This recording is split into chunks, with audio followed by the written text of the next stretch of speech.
Takes a second for this to catch up. Da, da, da, da, da. Okay, all right. So Zoom. So welcome everyone to this conversation between James Pauley Jr. and Lewis Flint Ceci.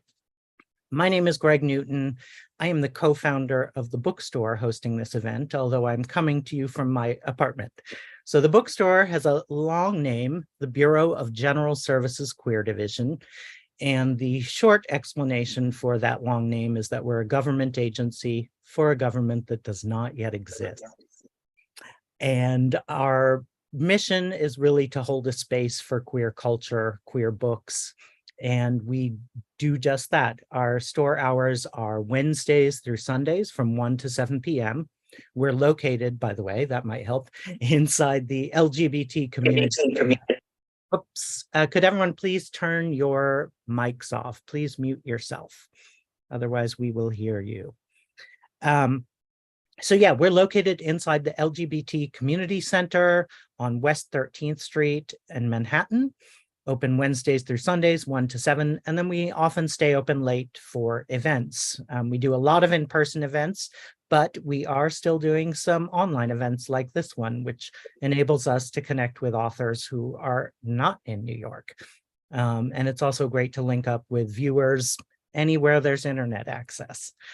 So I will put some links in the chat about the store and also where you can buy James's and Lewis's book from us on our bookshop page.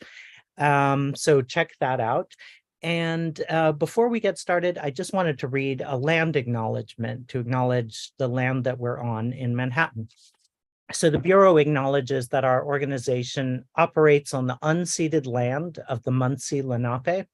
We encourage you to join the Bureau in signing up to make a monthly donation to the American Indian Community Houses Mannahatta Fund. The Mannahatta Fund, according to its website, is an invitation to all settlers and non-native people who wish to acknowledge the legacy of theft and genocide that comprise the history of New York City and the United States. And you can find out more at mannahattafund.org. I'll put that in the chat as well. And if you're coming to us from another city, another location, it's pretty easy these days to look up who was on the land before settlers and colonialists arrive.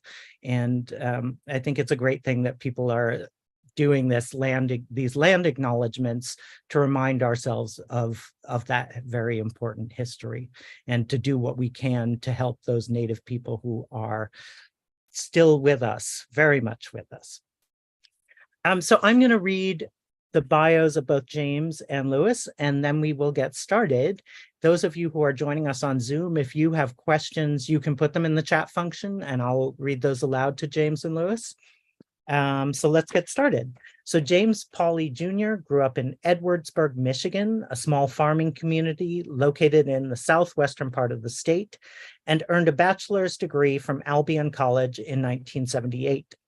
With a double major in German and Spanish, he was fortunate to have studied in both Mexico and Germany during his junior year. This opened his mind to all things foreign and piqued his interest in travel. Pursuing a lifelong dream of seeing the world, he became a flight attendant shortly after graduating from college. He continued to love the job for almost 45 years. In June 2023, he permanently hung up his wings to focus on writing and spending more time with Rich, his partner of 4 decades, at their home in Indiana. And Lewis Flint Ceci was a high school teacher of English and speech in Benton, Illinois, an assistant professor and chair of the Department of Journalism and Mass Communications at the University of Northern Colorado, Greeley, a commercial actor and freelance science journalist in the Denver Boulder area, and a software engineer for several companies, including Skype, where he helped design and implement a user interface for the blind and visually impaired. His poetry is published in the Colorado North Review and Impossible Archetype. His scholarly articles on linguistics and poetics have appeared in College English Language and Style and Literature and Performance. His short stories have appeared in Diseased Pariah News, Jonathan, Tricone Magazine, and in the anthologies Queer and Catholic and Gay City Volume 4 at Second Glance. He has twice been a finalist in the Saints and Sinners New Stories from the Festival short fiction contest, and was inducted into the Saints and Sinners Hall of Fame in 2017. He is an avid U.S. Masters swimmer and won 2 gold and 3 silver medals at the 2020 International Gay and Lesbian Aquatics World Championship in Melbourne, Australia. He won the gold medal in the Poetic Justice Poetry Slam at the 2002 Gay Games in Sydney, Australia. He lives in Nevada City, California. Please give them a warm and visual welcome as we begin. Thank you, guys. Hi, I guess I'm going to kick off by doing a little bit more of an introduction to James. James's book is Bumpy Rides and Soft Landings, about his history of growing up in rural America and then literally joining the jet set and going from place to place all over the world. James, is there anything else you'd like me to say in introducing you? Well, you're a very tough act to follow, Lewis. Master swimmer. I walked out to the mailbox and back, but no, that about covers it. Okay, we're going to start with the readings from your book, and then we'll move on to readings from my book. So do you have a reading already selected? I do. Okay, take it away. So I will. The title of this chapter is A Smile or a Smirk. And just to preface it, it's about when I joined the airlines shortly after I graduated from high school. And I was going to training, leaving everything I knew, starting a whole new adventure. And this is it. My initial training, which lasted 6 weeks, took place at a facility in Fort Worth, Texas, that was affectionately known as the Charm Farm. Of course, I knew nothing of this nickname until those of us lucky enough to graduate were out on the line. I was just so excited to be in the small percentage chosen for this prestigious job. It was like winning the lottery. Among the 65 people in the training class, only 8 had penises that I know of. Being a flight attendant was still primarily a female job, which made us males stand out even more in class. That's precisely what we did not want to do. From the time my fellow penis bearers and I arrived at the Charm Farm, so eager to please, we were scrutinized by big-haired instructors with names like Betty Ann, Joanne, George Ann, Sue Ann, and Tim Ann. They watched every move we made as we shuffled to and from classes in food preparation, to passenger care, to emergency procedures. During the last half of training, we attended grooming classes. There were hairstylists poised and eager to cut, color, and I use this term loosely, style those who were crazy enough to come to training with long and beautiful hair. They walked in looking like Cher and left looking like little Orphan Annie. It was scary. We also had to attend classes on the application of makeup. The instructors were a little unsure of what to do with those of us with penises, so someone had the bright idea to teach us to apply bronzer, while the girls were made up to look like flying hookers. On graduation day, we couldn't contain our excitement as we anticipated the next phase of our lives, moving to new cities, making new friends, and our new looks. It was a complete makeover, airline style. Still smiling, we hugged each other at the end of the ceremony, shortly before being whisked off to the airport where we'd all board flights to various cities that we'd soon call home. My new home was called Dallas. My new supervisor was called Barbara Ann. The next morning, when I reported to Barbara Ann, she smiled and said, "Hi, darling. How y'all doing? I love your hair."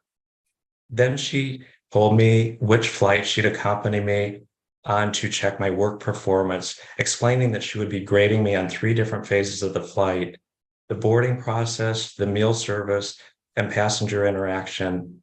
Now, after the meal service, I want you to converse with each and every passenger on that airplane. Do you understand? Oh, yes, ma'am. And by the way, I love your hair too. I lied through my fake smile. I've had that same smile plastered on my face for over 40 years now. I've smiled so much I've pulled muscles in my face. I smiled through the threats of belligerent passengers who wanted the beef we just ran out of. I smiled as passengers have foamed at the mouth over seating assignments. I've smiled as children spewed their SpaghettiOs all over me. I've smiled while being propositioned by the wine-guzzling woman in 4J whose husband just went to the bathroom. I've smiled as I threw out 3 vertebrae while trying to lift a little old lady's 100-pound carry-on bag into the overhead bin. I've smiled when I realized that I'd been up 27 hours. I've smiled when a 400-pound man said, "I don't feel so good," just before landing on top of me as he passed out. I've smiled upon realizing that the couple in 16A and 16B are not sleeping under the blanket they're sharing. I've smiled as the captain announced, "We seem to have a hydraulic leak and we will have to make an emergency landing in Iceland." I've even tried to smile through tears as a young wife told me the body of her husband, who was killed in an automobile accident, is in the cargo area below. I've smiled reassuringly as 200 people nervously watched my reaction to severe turbulence at 33,000 feet. I've smiled through my own personal crises simply because it felt better to smile than to curl up into a little ball. All these years later, I'll probably keep on smiling. It just seems easier to do so in hopes that the whole world, or at least a part of it, will smile right back.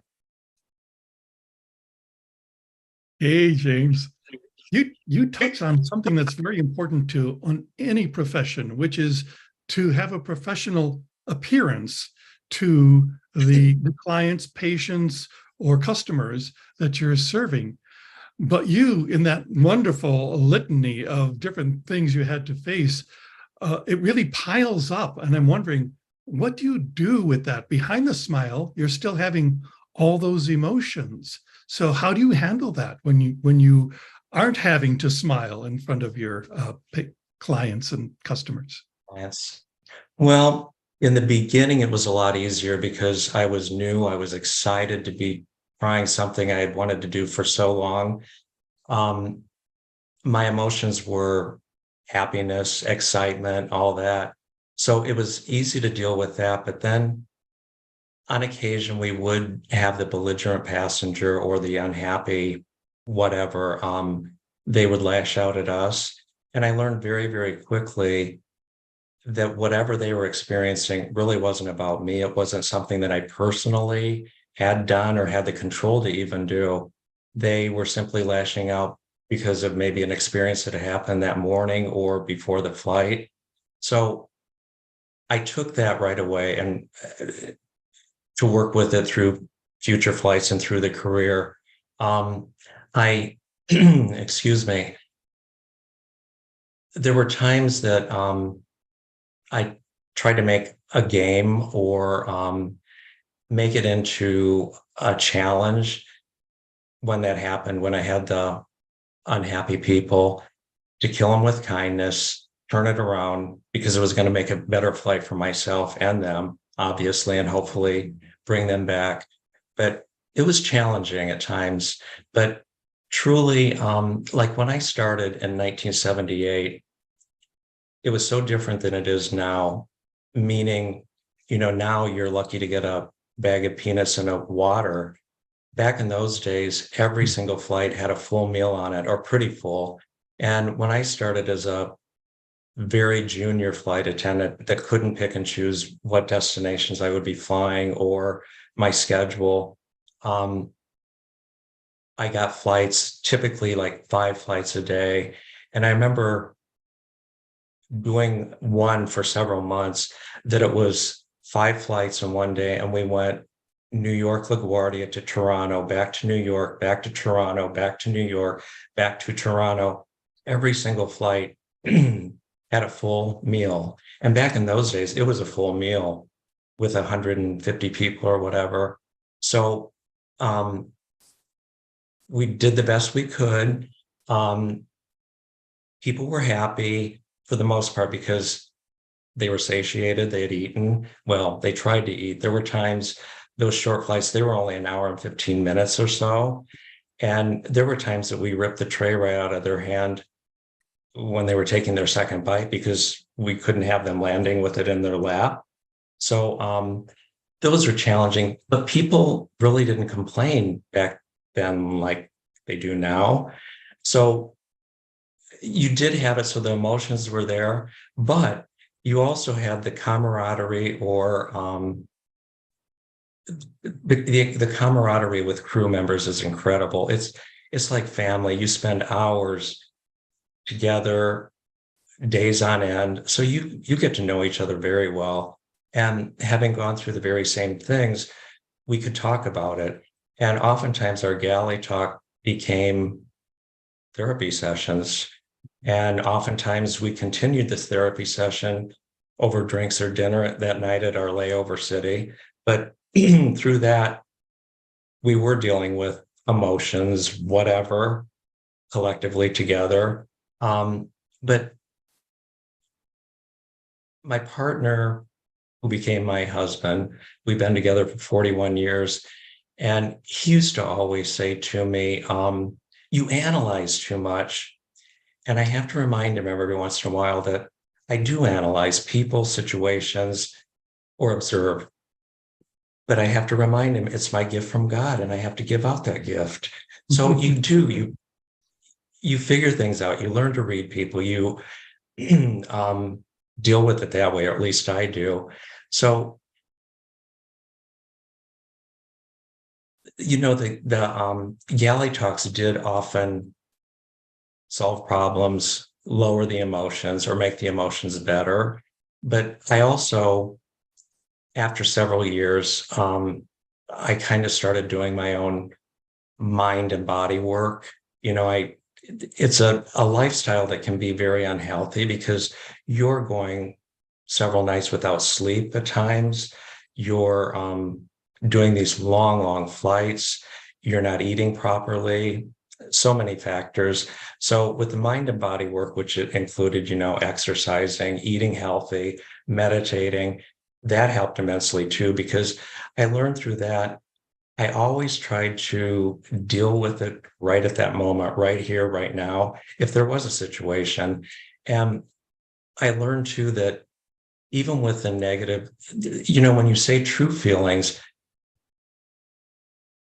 negative feelings are included in that too. But I learned to try to let those go, set them free quickly by the next day so I could go on to another round of passengers and another flight, another destination, whatever. And I learned to never take it home later. You just learn to let it go or deal with it. Your answer has touched on something that I wanted to ask you about. I've been around long enough that I can remember when air travel was elegant. Like it was like booking into a 5-star hotel, and people would dress up to fly on the plane. That seems to be pretty much gone now. Is there any other big change you've noticed in your years in the service? Well, that mostly. When I started flying, people wore suits and dresses in first class, especially. Pearls. Oftentimes, yes, always. And now I see people, I'm not flying anymore, but as a passenger, I might be sitting next to someone in their pajamas, which I would love to, but I'm not going to. But respect has changed too. With 9/11 and everything changed through that. And then when they started, when the frequent flyer programs really took off, entitlement kind of took off. So you've got that to work with too, or deal with. But there have been so many changes. And when I was offered the early out 10 years ago, I had no plans of taking that. But the more I thought about it, I thought it's changing. I want to do it. I want to leave my job when I still love it, not when I simply tolerate it. So I did. But then I went on to private airlines, which is a whole different faction. The passengers, it's a very small, intimate those planes.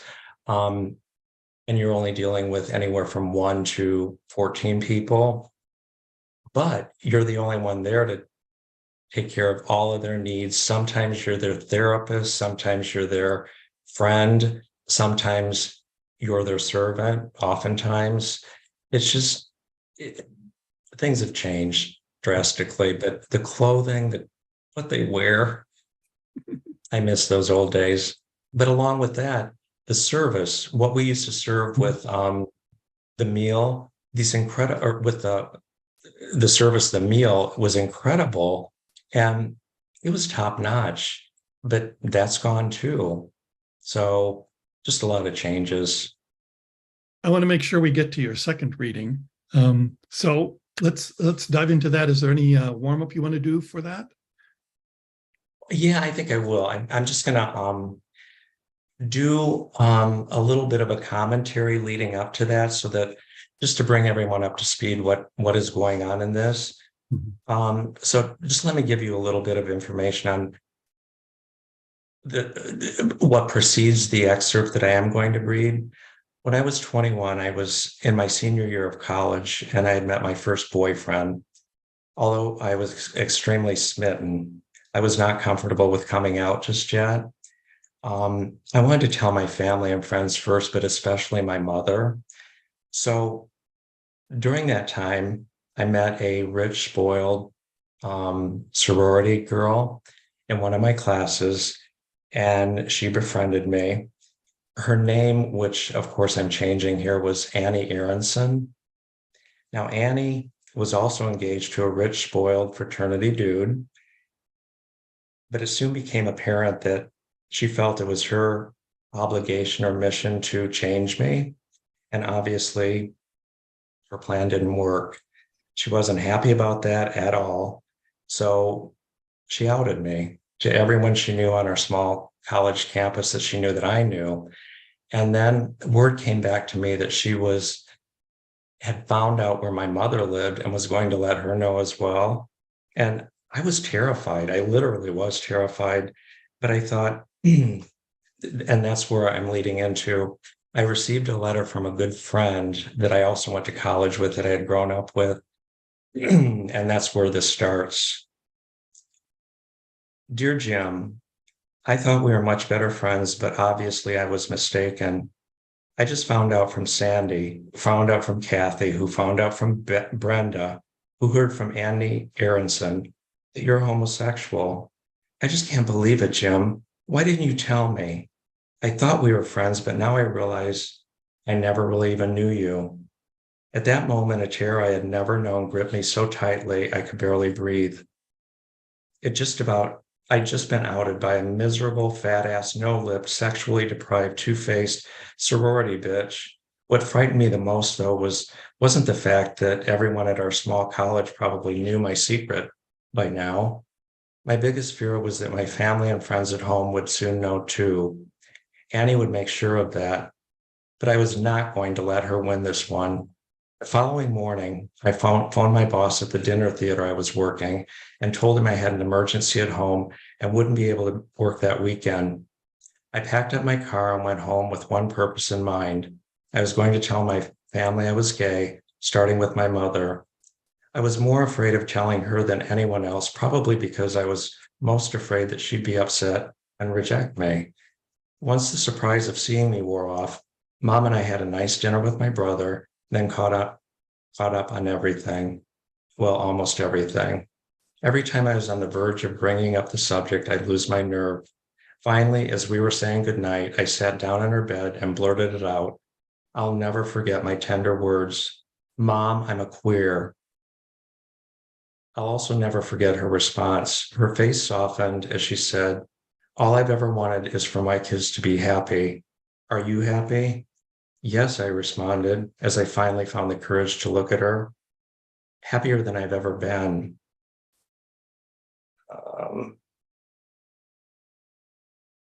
But I no longer had to hide. Oh, I'm sorry. Mom, did you ever suspect that I was, different? I mean, I was never into sports except when I played football, and that was a complete ruse. I hated it. But didn't you find it strange that I always loved helping you and Grammy with the cooking and cleaning? I wasn't exactly your typical boy. No, but that's what makes you special to me, she continued with a smile. You're not the norm. You were always so sensitive. I was always aware of that, even when you were acting out your emotions, anger, frustration, whatever. I no longer had to hide. Thanks indirectly or directly to Annie Aronson, something wonderful happened that night. My mother and I stepped away from our roles as mother and child, perhaps for the first time in our lives. Until then, our very similarities had often been our greatest challenges. But after I came out to her, those similarities and differences melded into one. And at that moment, she became the friend I needed more than anything else in the world. For that, I will always be grateful to all the teachers in this journey called life, including Annie Aronson. They not only helped me recognize, embrace, and nurture my own self-love and happiness, they also gave me the courage to be strong, yet sensitive, to always live in the moment, to believe in myself, to strive never to judge, to praise others often, to open my mind and heart to all possibilities, to let go of anger, to forgive quickly, and to love unconditionally. It took 21 years, but with immense gratitude, I finally accepted who I was meant to be. That's wonderful. Your family did not grow up in a cosmopolitan sort of environment. So where do you think this wellspring of love and acceptance came from in your mother? Well, I think you have to understand our dynamics a little bit.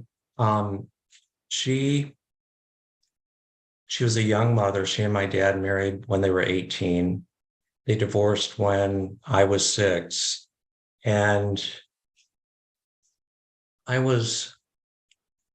after that, I was a very difficult child. I was great in school. I was a perfect little angel when I was out of the house. I wasn't in the house. I was headstrong. I was bullheaded, but very sensitive. And years later, I realized I was my mother. I was the male version of my mother. We realized that together, actually. And she often said that we grew up together in a sense, but we had a very complex relationship until I was 21, until that defining moment. And then we became best friends. We talked at length about everything that had happened, whatever. I always felt incredible love from her, but like she came from her father was rather cold. She told me years later that because she was bullheaded and headstrong, he had always tried to break her of that without really showing a lot of love. And she told me after all this, she did the same thing with me, even though she didn't want to do that. But once the floodgates open, the love, everything, I realized it had always been there. It was just, we weren't the conventional, we lived with a single mother in the early 1960s before it was a thing. And as this tiny little town that we lived in, I think my mom was the only divorcee and it was talked about. And we heard teachers talking about it and that sort of thing. But it just was. And I think because of that, maybe because I didn't feel the love from like my grandparents on that side, the other side, I did and I didn't. But I think that's why it was so important to love. And I tell my friends I love them. We're very affectionate with each other. But I didn't grow up that way. But I was that way with my mother and with my father, co-workers, sometimes my partner. No, I always am with my partner. You touch on another subject, which is, I have the advantage of writing about fictional characters. I can say anything I want about them, but you're writing about people who are still alive, some of them, and with whom you have regular daily interaction and an ongoing relationship. Are there any particular challenges to that? I wanted to be extremely careful in what I said. Obviously, with the characters like Annie Aronson, I changed names to protect them, but also to protect me. With those that I'm still involved with, and even with my mother, who passed 10 years ago, I wanted to be extremely respectful of her because she was my defining moment. But she was honest about how it had been over the years. And I wanted to be that way too. I wanted to tell the true story, not leaving anything out. So I did. I do it with respect. I do it with care. But I do it with honesty also.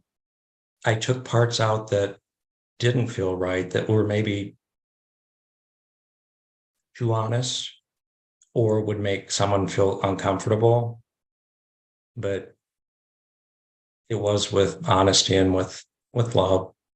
That comes through in your writing, that you really love these people. Greg, how are we doing on time? Should we switch over to... Okay. Well, I'm going to hand it off to you then. Okay. And then I'll get to be the victim. This is Louis Flint Ceci, and this is his book. It's the fourth book of the Troy cycle, which I loved it. What I loved about it, real quickly, is that I hadn't read the first three. I now have them and I will read them. But even reading this one, I was a little concerned that I wouldn't be up to speed with what was going on and all that, but you were very, very clear in your description and your opening, in introducing everyone. And I loved it. I truly loved it. So now I'm looking forward to reading the other three. Take it away. Okay. Well, thank you. Yeah, it is book 4 of a 4-part series that covers 5 families over 3 generations, 50 years in a small Oklahoma town. I'm not going to give you all of that. I'm going to concentrate pretty much on a few of the characters. One of them is Bo Hamilton. Now, this setting is 1970, and Bo is what we would now call gender fluid. But back then, they didn't have a word for it. He got caught wearing women's underwear once on the street by some ruffians, and they beat him up. And when that happened, his parents sent him to a psychiatrist because they thought, well, he has to get over this. And early on in the book, he says, no, I'm not getting over this. This is who I am. And he goes on, Bo does, to start a rock band with 4 of his other high school friends. And they call themselves the Quirks because they're each a little bit off from the normal for a small town in Oklahoma in 1970. One of the biggest bookings they have is at a bar called The Corners, which every Friday night has a drag show. And so they fit in perfectly well there. You know, Bo is in his dashiki and his beads. And one of the other members, the woman who's the drummer, is in a man's suit. So they really fit in with the kind of interesting atmosphere at The Corners. So the scene I'm about to read you takes place after they've performed, and the person who is going to lead the drag show once they're off the stage is called Sam Anderson. So, Leaving Not Alone is about hidden queer history and chosen queer family, and how one generation passes its wisdom on to the next. In this scene, Bo visits Sam Anderson backstage at The Corners, a bar in the country that does drag shows every Friday night. Sammy has arranged for the Quirks to play out there, partly so the kids can earn some money, because this is the only place that'll pay them to play. But also, so there's an audience when the back bar opens, and Sammy starts his show, emceeing as his drag persona, Sister Many Agonies. The big man took up a lot of space in the dingy closet he used as a dressing room, but seemed perfectly at ease sharing it with Bo. While Sammy transitioned into Sister Many Agonies, they chatted about the crowd and how the band had played, but that wasn't really the point of Beau's being there. He was finally getting to meet his real family. "That's a nice camisole you've got on," Sammy said. Beau grinned. "You can't even see it." "I could see it in the way you carry yourself." Sammy smiled. "You know, it's safe in here, and it's safe out there." He nodded to the noise in the back bar. "But only on Friday nights." "I know. I wouldn't want you to get caught out." Beau shrugged. "That's already happened." "And?" Beau looked at the floor. "Oh, I'm so sorry, sweetie. It happened to me too. Cops raided a bar where I was performing, cost me my job, my home, some of my friends, most of them actually. But that didn't stop you. You came back." "I did indeed." Sammy pulled his hair taut with a band and examined the effect in a mirror. "Who knows for how long? But you build a home here, you build a home there. Pretty soon you know how to build one anywhere. But it takes time and caution, especially out there. You know what I mean? The real out there." "I know. I'm not saying anything about your folks. They seem really nice, lovely people." "You've met them?" "Oh, sweetie, I talked to all your folks before agreeing to let your band play out here. And your folks are real gems." Beau knew an artful pause when he heard it. "But," Sammy put down his Max Factor, "but they'll never get it. They'll love you and support you and say they understand you, but they'll never get it. They'll never have to consciously choose who they are. They're born and society says, it's a boy or it's a girl, and they're done. It fits. But for us, it doesn't fit." "I used to think I didn't belong anywhere. I didn't fit the labels. But that's not it, is it? The labels don't fit me." "The world is full of labels, honey, separating people, black, white, straight, gay, Russian, American, but they aren't real. We made them up. Once you realize that, the world has no boundaries. For some people, that's freedom. For others, it's terrifying." "What's it for you?" Sammy picked up his makeup. "For me, it's the work. Once you know who you are, once you make your choice, when you realize you can make a choice, you just keep on choosing. It's not a one-step process. You keep on, and then the work becomes a dance." He turned to face him. "It's a tricky dance, being yourself and being careful at the same time. But you'll find it, your rhythm, your place. But probably not this place. What a dump." Beau shrugged. "Probably not any place." "Oh, don't give up, Beau. There is a home for you, even if you have to build it yourself." "Thanks, but what I meant was, it's not likely to be someplace.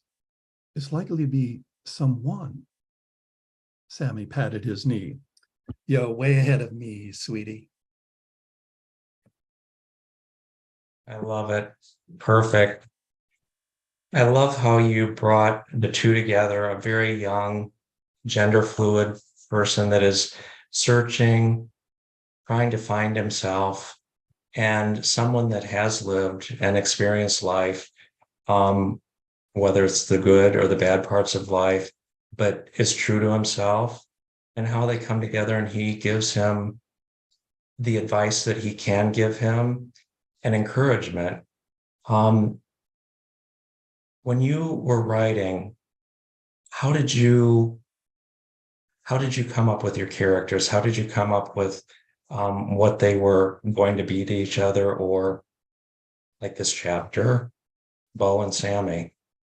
You mentioned in reading my biography that I was a high school teacher, and Beau is based on the vibes I got from some of my students, two of them in particular that I remember very well.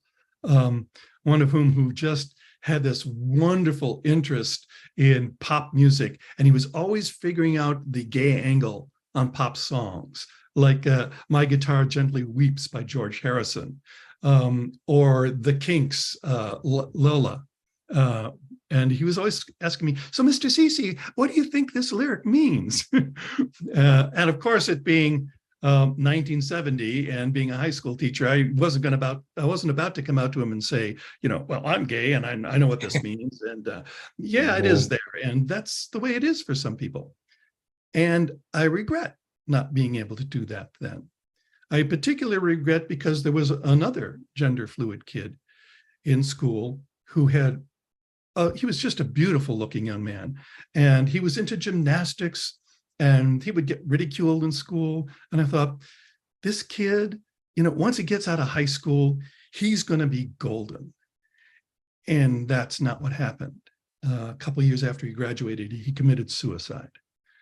So I wanted to create a character who had all of those qualities, but survives, but finds the grit, finds the anchor.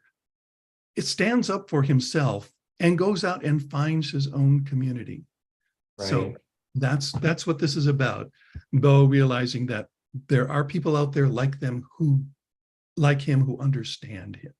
Well, and I like the fact that you gave him very supportive parents that have kind of been through their own discrimination over the years, which was another part of the book, but they're real. They want to support their son. They want him to live his best life, but they also want to protect him from being hurt, from life sometimes.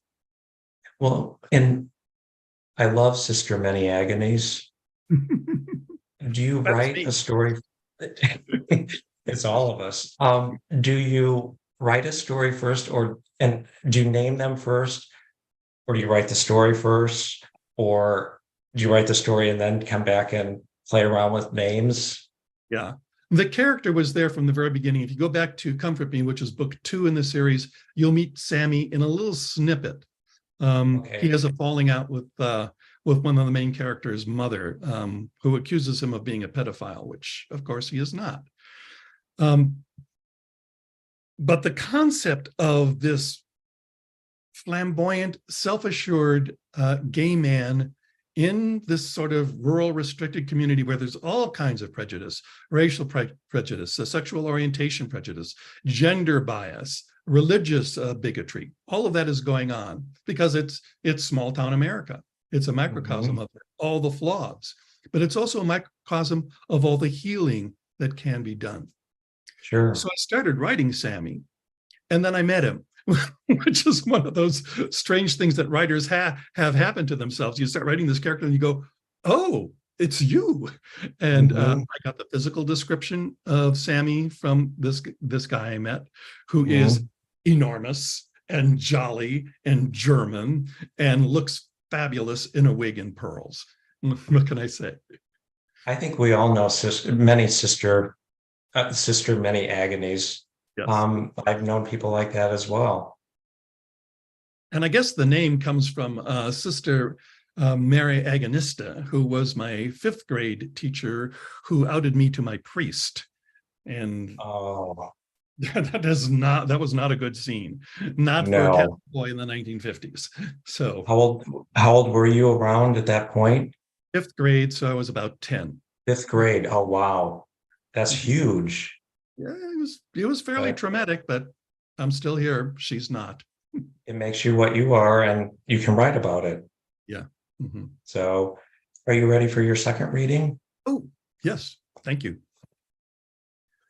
So I mentioned that there are prejudices in this town. And a week after the scene that I just read you, the bar where it takes place, the Corners gets burned to the ground by an irate parent who accuses them of being a pedophile ring.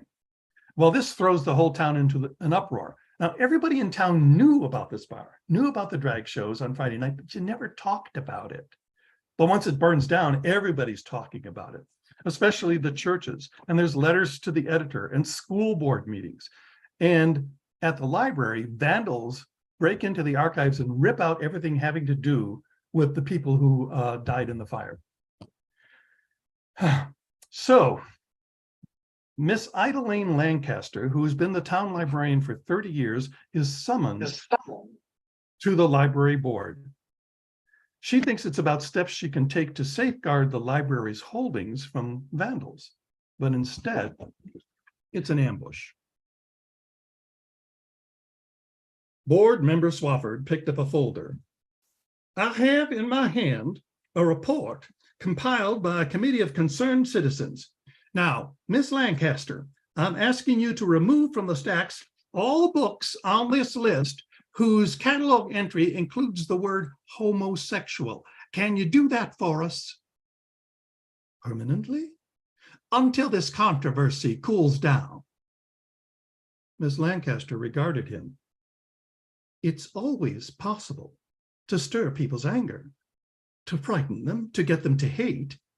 It's harder to get them to think, but there should be always something in the library for them to think about. Or just say the books were lost. Well, why stop there? I may as well say we don't have them at all and never did. Miss Lancaster gathered herself. A library is either a library or it's a tomb, a repository for dying ideas too weak to stand up to contradiction. Every catalog slip, every book, newspaper, and magazine has its place.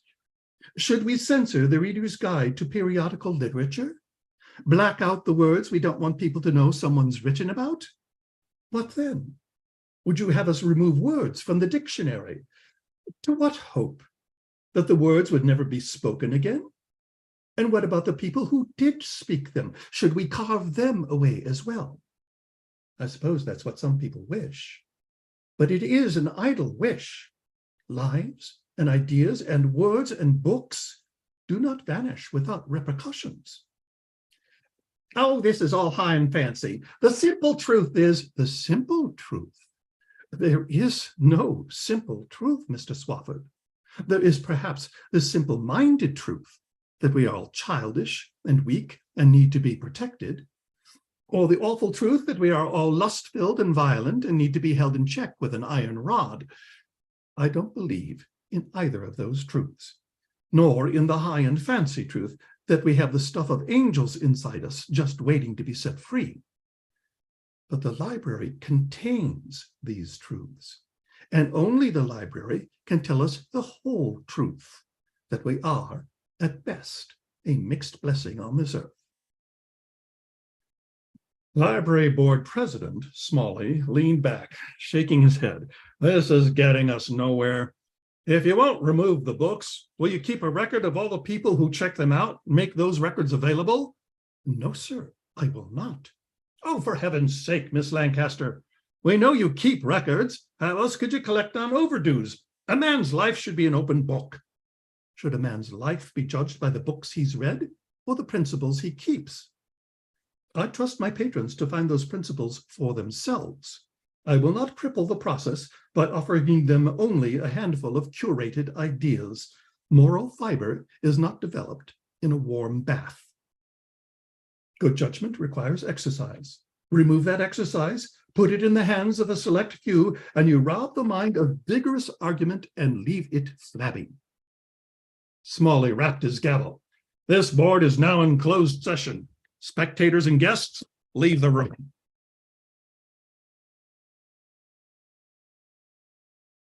I love Miss Lancaster. I love the fact that she stood right up to them and said, no, sir, I will not. But I also found when I was reading it, when I read, when they said, will you remove anything with the word homosexual in it? No, sir, I will not. I felt my blood pressure rising. I thought, how ludicrous is that? But it's so relevant now in 2023. And so I went just the front of the book to see when you had published, and it was 2022. When did you write this? I mean, this is going on now, but was it written within this time frame? So writing these 4 novels was kind of a process that took about 20 years. But that scene is the very first scene I wrote for this novel. Wow. It was that important to me that Miss Lancaster say, no, you cannot erase history. When you erase history, you're erasing yourself. And Mhm. that is always injurious. So And that's exactly wrote what's that happening scene. now. Oh, yeah. My sister, Geraldine Coopery, was a librarian. And after I wrote that scene and I showed it to her and I talked to her and I said, she said to me, you should read this book. It's called The Dismissal of a Miss Brown. And it's about a librarian in Oklahoma who gets dismissed from her job of 30 years because she lets Black and white kids read in the same reading room. And I thought, oh my God, once again, something that I had imagined was actually in the real world and out there. That was very powerful. I really, it's thought-provoking, especially with what's going on now. And the fact that she stood up to the town bullies, basically, the ones who felt that they were in charge because of their small-minded, bigoted ways, said it all. And she's you find this out in the book. She's a single woman and she's been librarian for 30 years. So she's getting on in years. If they fire her, she doesn't have any support. Exactly. But she stands up to them anyway. More power to her. It was very good. Thank you.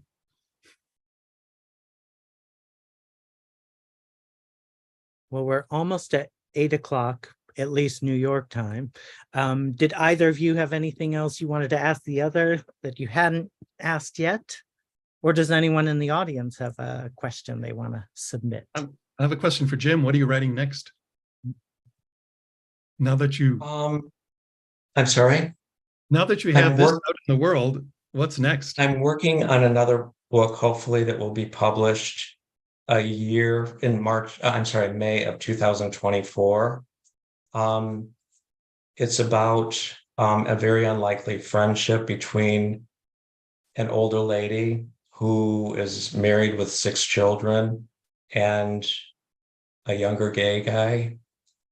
Just the way the friendship formulates, takes off, and going from there. It's pretty much completed, but it's in the editing process now. I look forward. How about you? Now you have these 4 and 1 additional. No, as far as novels go, this is it. Okay, I'm working on another. Okay, wonderful. And it's quite different. I mean, I've spent the last 20 years, 50 years ago in Oklahoma, in my mind, in Oklahoma in the late 60s and early 1970s. The novel I'm working on now is contemporaneous. In fact, I've said it in 2026, figuring that's about when it would get published. So there are people with cell phones. They talk about COVID. It's set in California, so they're talking about wildfires and stuff like that. It's a lot of fun being able to write in a contemporary style and contemporaneous events, rather than having to, fact check. When did that song come out? Would have the Beatles broken up already or not? There's a lot of research. Yeah. When you do a historical novel, there's. I say that historical novel. They weren't historical when I started writing them, but they are. Do you anticipate another series with that? Oh, or just play it by ear? There are characters that have not had their full story told. Belle Craddock, the girl drummer. Oh yeah. She's got quite a history. Maybe I'll get back to them soon. Good. I love that. Great. Well, thank you both so much. This has been really enjoyable. Thank you, Greg. Pay us a visit if you're ever in New York. Absolutely. And everyone online who's watching, the same goes to you. Please visit us if you are ever in New York City. Stop by the LGBT Community Center on 13th Street. And we're on the 2nd floor in room 210. So thanks. I definitely will, Greg. Thank you so much. Yeah. Thank you. All right. Thank you, too. Bye-bye. Good night, all.